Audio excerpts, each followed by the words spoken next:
Lihat kolamku penuh dengan ikan, ada yang kuning, semuanya indah.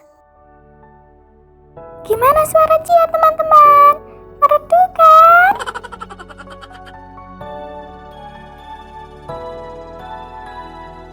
Udah pada kenal kan sama sobat Cia ini? Si ikan pendatang yang mau Cia kenalin ke kalian. Dia adalah ikan koki.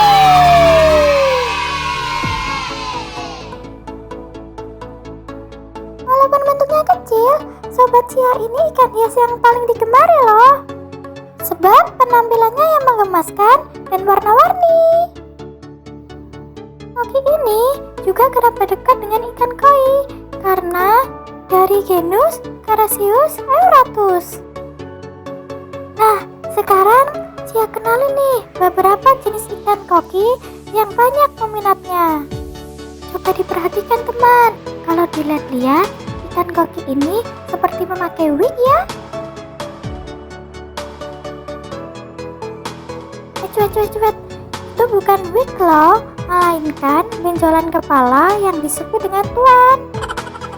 Ih, lucu ya. Nama ikan koki ini adalah Black Oranda. Kalau di Jawa, biasanya disebut dengan ikan lowo. Dia memiliki tubuh yang cenderung besar dan bulat. Ekornya yang memiliki 4 rubai, mampu mencakup 4 kali ukuran tubuhnya, serta dapat melebar saat oranda berhenti berenang. Karena keunikan rubahnya ini, orang Cina menyebutnya dengan bunga air. Ukurannya dapat mencapai 30 cm saat usia dewasa. Tapi yang menjadi daya tariknya ya kepalanya ini. Karena wignya membuat oranda ini tampil beda dengan yang lainnya. Teman-teman harus tahu nih, bagian wig ini butuh perawatan ekstra hati-hati karena rentan terhadap bakteri dan jamur. Kalau yang ini banyak digemari karena si ikan koki ini tidak memiliki banyak atribut yang lengkap. Lihat saja, ia tidak memiliki sirip atas kan? Justru karena kekurangannya lah yang membuat ikan ini menjadi unik. Perkenalkan, ikan koki Lion Chu. Ikan ini hasil kawin silang antara rancu dan lionfish. Karena itu, kepalanya jika dilihat dengan sekilas mirip dengan kepala singa. Selain tidak memiliki dorsal, dia bakal beritahu ke teman-teman semua tentang ciri-ciri lainnya. Pertama, di kepalanya terdapat jambul yang memiliki gelembung-gelembung kecil.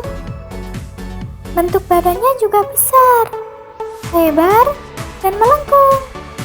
Saat dewasa, ukuran ikan ini dapat mencapai 10-16 cm. Lihat kolamnya deh, lucu-lucu dan banyak sekali ya ikannya. Tapi tetap lucuan Cia lah ya. No.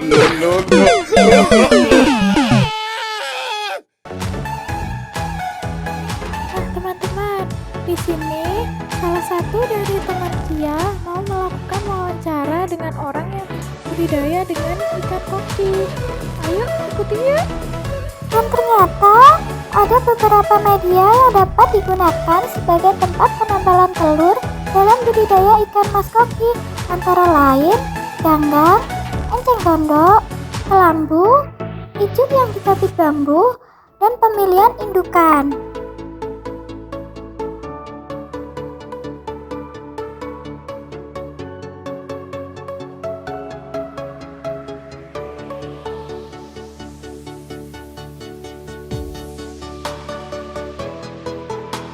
Sistem pemijahan dibagi dua, yaitu kawin massal dan berpasangan. Ciri-ciri ikan mas koki yang mengalami pemijahan adalah saling kejar-kejaran antara jantan dan betina. Jantan akan menggosongkan tubuhnya pada bagian perut belakang ikan betina. Kemudian, jantan akan mengeluarkan sperma guna membuahi telur dari betina. Telur yang keluar akan menempel pada kakaban. Beberapa langkah yang perlu diperhatikan pada saat pemijahan yaitu kolam yang telah disiapkan dengan ukuran 2x2 diisi air hingga ketinggian air 30 cm. Dan yang kedua, kolam harus netral dari lemak dan harus bersih. Ikan mas koki dipelihara secara terpisah antara jantan dan betina. Dalam pemeliharaan ini, setiap wabah berisikan 3 ekor induk ikan mas koki. Akuarium yang digunakan berukuran 80 x 40 x 25 cm sebanyak 1 unit. Sebelum digunakan, akuarium dilakukan pencucian hingga bersih lalu dikeringkan.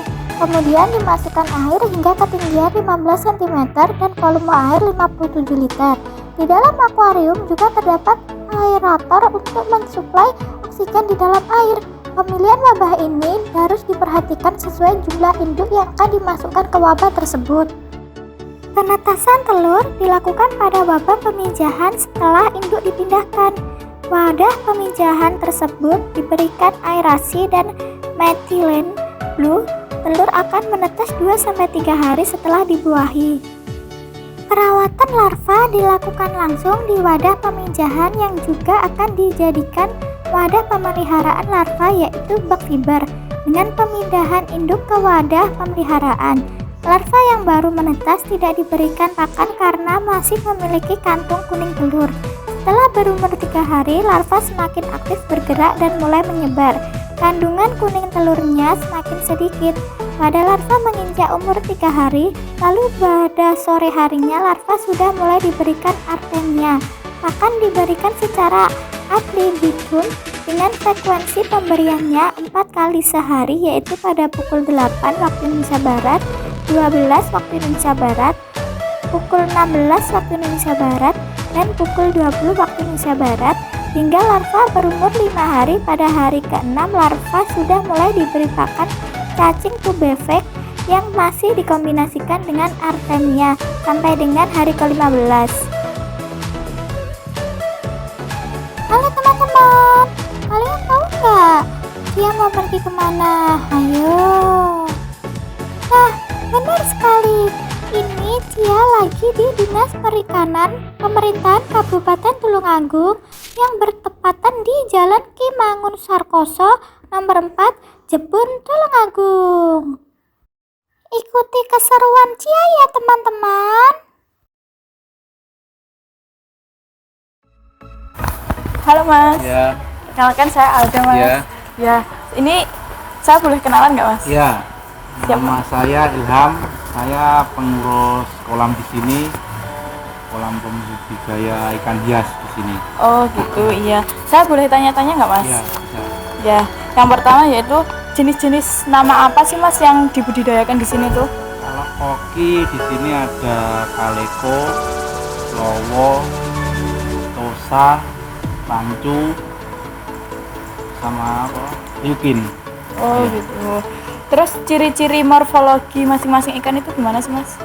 Perbedaan bentuk. Ya. Kalau bentuknya, kalau lowo itu mempunyai mata, matanya seperti ada kantongnya itu.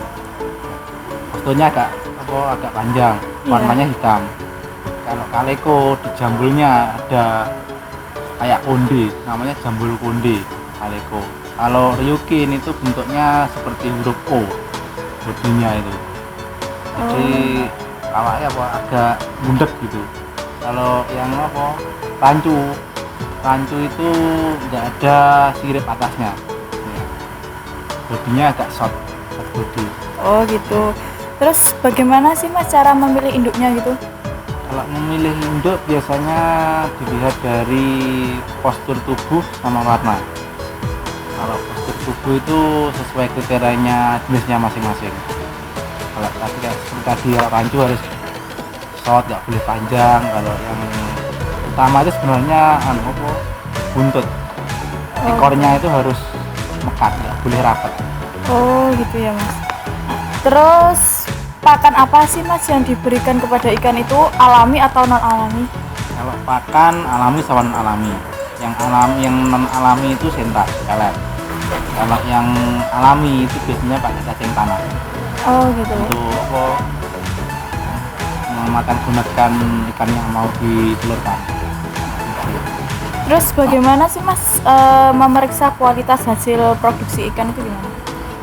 Kalau hasil produksi kualitasnya ya biasanya seleksi dulu ikannya, hasilnya tahu bagus enggak itu biasanya kan nanti ikan umur 2 minggu itu masuk ke pendederan, pindah ke pendederan itu seleksi. Yang pertama itu penyeleksian itu dari ekornya harus mekar semua, nggak boleh ada yang rapat. Nanti kalau udah itu sekitar 1 bulan lagi baru ke warna. Oh gitu ya mas. Terus kira-kira harga jual ikan di pasar itu gimana mas? Kalau ikan koki Tulungagung masih banyak ya, kalau nyawa ikannya pasti laku ikannya. Iya, kalau di Tulungagung mesti penjualnya yang kirim-kirim ke luar kota itu juga banyak. Di sini pembudayaan juga banyak, tapi di sini kalau ikan koki insya Allah pasti laku. Oh gitu ya. Harganya juga stabil. Terus pengemasan distribusi ikan itu siap jual itu gimana mas? Kalau ikan siap jual biasanya ikannya puasakan dulu sebelum dijual. Kalau pengiriman jarak jauh biasanya puasa sekitar 2 hari, 3 hari. Jadi kalau jarak jauh, kalau biasanya kalau petani daerah sini cuma dekat-dekat itu biasanya pagi nggak dimakan itu udah berani. Kalau pengemasannya pakai kantong plastik, gas, karet, air. Oh gitu ya. Terus penetapan modal untuk memulai usaha itu berarti dari dinasnya sini ya? Iya, kalau sini kan dari dinas. Oh, gitu. Terus penghitungannya BEP itu gimana mas? Penghitungan hasil. Iya. Kalau hasil sini petugas sama dinas nanti kantor dibagi. Hasil bersih sudah tidak termasuk pakan, misalnya pakan sudah dipotong semua, nanti hasilnya 40-60 ke dinas, 40 ke tenaga kerjanya. Oh gitu ya mas. Terus kegiatan promosi apa sih mas yang sudah dilakukan dari pihak sini itu? Kalau sini promosi penjualan itu cuma lewat Facebook, kadang lihat forum itu. Kalau langsung ke ke kontes-kontes itu jarang sini. Biasanya cuma ada barang langsung jual. Kalau promosinya ya biar lihat indukannya dulu. Biasanya kalau orang itu jual koki itu jual benih koki, yang diutamakan indukannya. Kalau indukannya bagus, benihnya pasti laku. Oh gitu ya. Terus peluang usaha pembinaan ikan itu berhasil berdasarkan hasil pengamatannya itu gimana mas? Kalau ikan koki insya Allah nggak ada matinya. Nggak ada matinya. Soalnya sektor koki itu yang utama se-Indonesia itu di Tulungagung. Oh. Jadi ikan mau beli di Semarang, Jakarta, Kalimantan, daerah Pasar Makassar itu semuanya dari Tulungagung pasti. Berarti ini kayak tempat terbesarnya di Pulau Jawa itu Iya, di sini gitu. di Tulungagung. Oh gitu. Bahkan banyak petani koki itu banyak, penjualnya banyak, pembudidaya.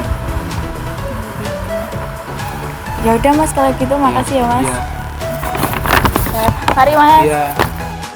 Terima kasih teman-teman sudah menyaksikan petualangan Cia pada hari ini. Semoga bermanfaat bagi kita semua ya. Bye-bye.